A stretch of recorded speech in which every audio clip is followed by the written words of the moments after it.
বরাবর। জিয়ারতের শান্ত ও পবিত্র পরিবেশ বজায় রাখা।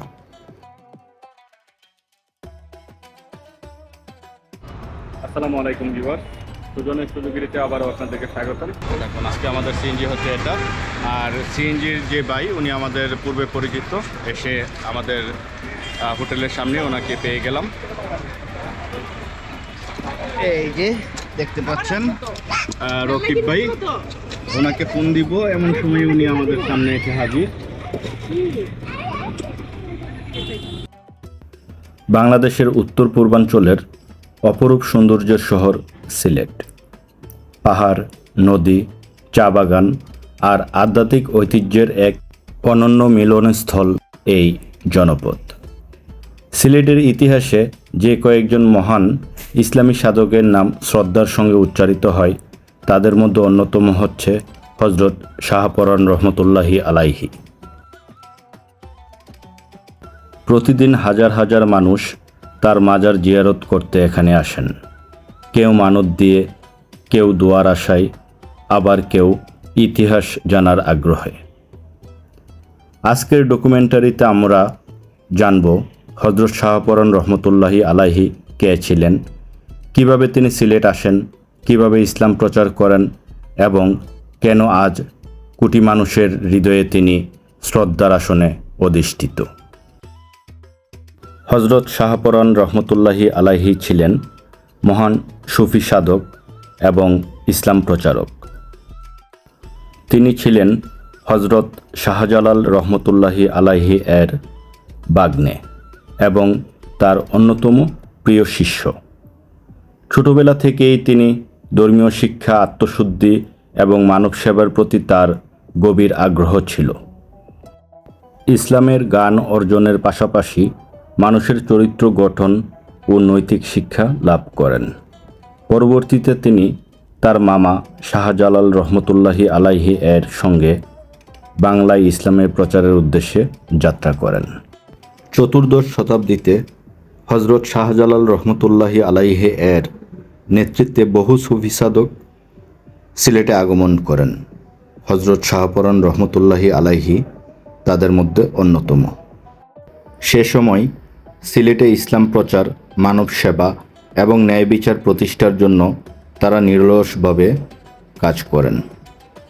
হজরত শাহপরান রহমতুল্লাহি আলাইহি তার কোমল ব্যবহার, বিনয় ও সুন্দর চরিত্রের মাধ্যমে মানুষের হৃদয় জয় করেছিলেন। তিনি মানুষকে ভালোবাসা, সততা, সহানুভূতি এবং আল্লাহর ইবাদতের শিক্ষা দিতেন।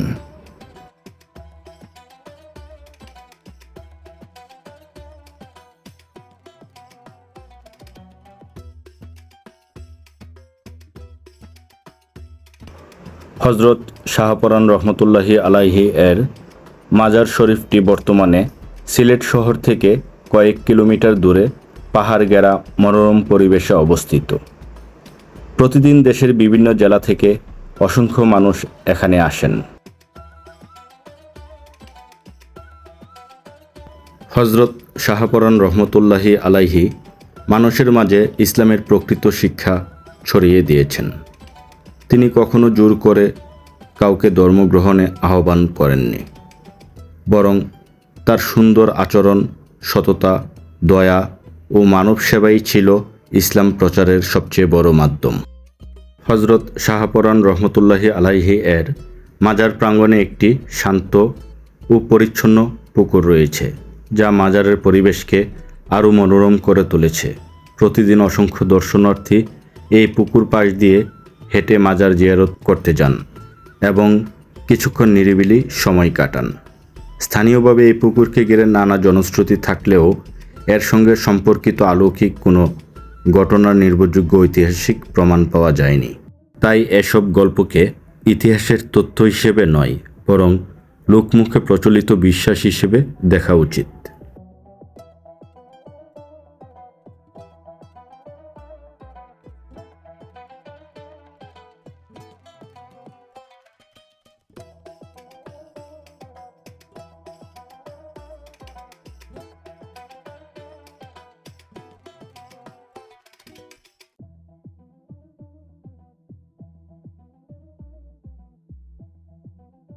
চলে এসেছি হজরত শাহপরান রহমতুল্লাহি আলাইহি এর মাজার শরীফ প্রাঙ্গণে।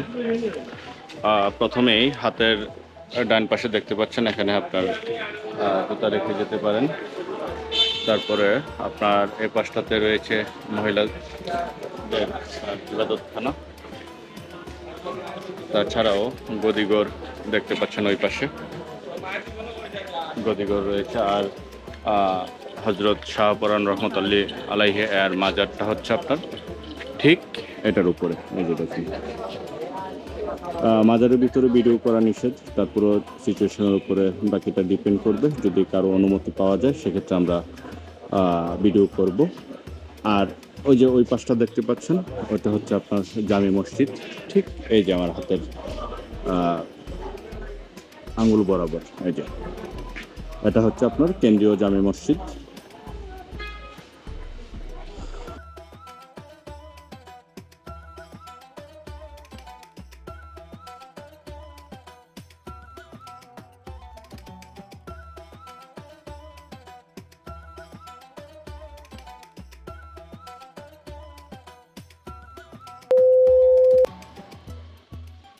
মাজারের অভ্যন্তরে প্রবেশের পর দর্শনার্থীদের ছবি বা ভিডিও ধারণ থেকে বিরত থাকার অনুরোধ করা হয়।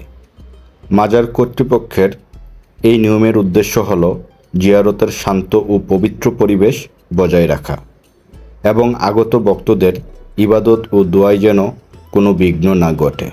তাই ভ্রমণে এলে কর্তৃপক্ষের নির্দেশনা মেনে চলা এবং ধর্মীয় স্থানের মর্যাদা রক্ষা করা প্রত্যেক দর্শনার্থীর দায়িত্ব।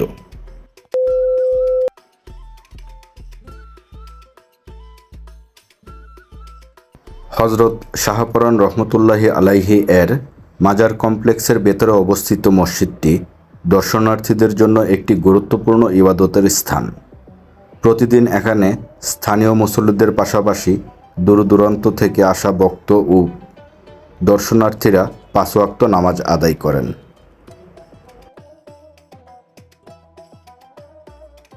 মাজার কমপ্লেক্সের পাশে একটি ঈদগাহ ময়দান রয়েছে, যেখানে প্রতি বছর ঈদুল ফিতর ও ঈদুল আজহার নামাজ আদায় করা হয়।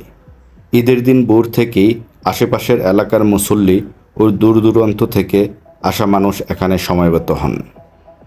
ঈদগাহের খোলা ও প্রশস্ত পরিবেশে হাজারো মুসল্লি একসঙ্গে ঈদের নামাজ আদায় করেন।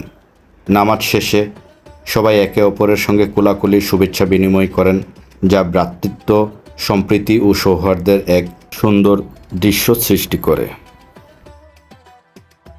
মাজার কমপ্লেক্সের পাশেই এতিম ও অসহায় শিশুদের জন্য একটি এতিমখানা ও ধর্মীয় শিক্ষা ব্যবস্থা রয়েছে।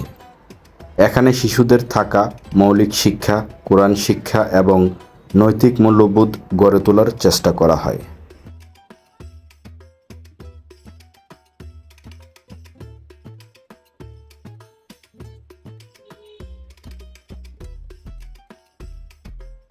জামে মসজিদটির ভিতরের পরিবেশ অত্যন্ত পরিচ্ছন্ন, শান্ত ও আধ্যাত্মিক আবহে ভরপুর।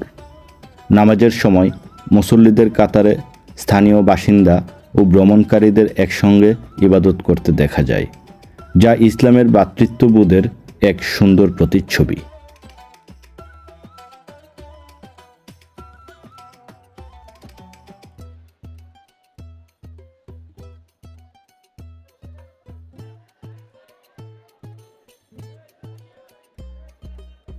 মাজার কমপ্লেক্সের ভেতরে একটি কবরস্থান রয়েছে, যেখানে বিভিন্ন সময়ে এলাকার বিশিষ্ট ধর্মীয় ব্যক্তিত্ব ও স্থানীয় মুসলমানদের দাফন করা হয়েছে। এটি একটি নীরব ও শ্রদ্ধাপূর্ণ স্থান, যেখানে আগত দর্শনার্থীরা মৃতদের জন্য দোয়া ও মাগফিরাত কামনা করেন। কবরস্থান প্রবেশের সময় ইসলামী শিষ্টাচার মেনে উচ্চস্বরে কথা না বলে পরিচ্ছন্নতা বজায় রাখা প্রত্যেক দর্শনার্থীর দায়িত্ব।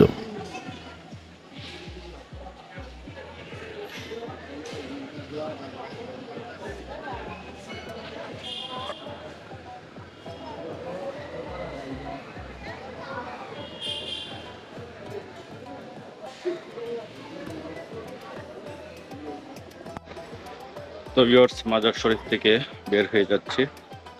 তো আজকের মতো ব্লগটি এখানেই শেষ করছি। ভালো থাকুন, সুস্থ থাকুন। দেখা হবে নতুন কোনো ব্লগে, নতুন কোনো এপিসোডে। আল্লাহ হাফেজ, আসসালামু আলাইকুম।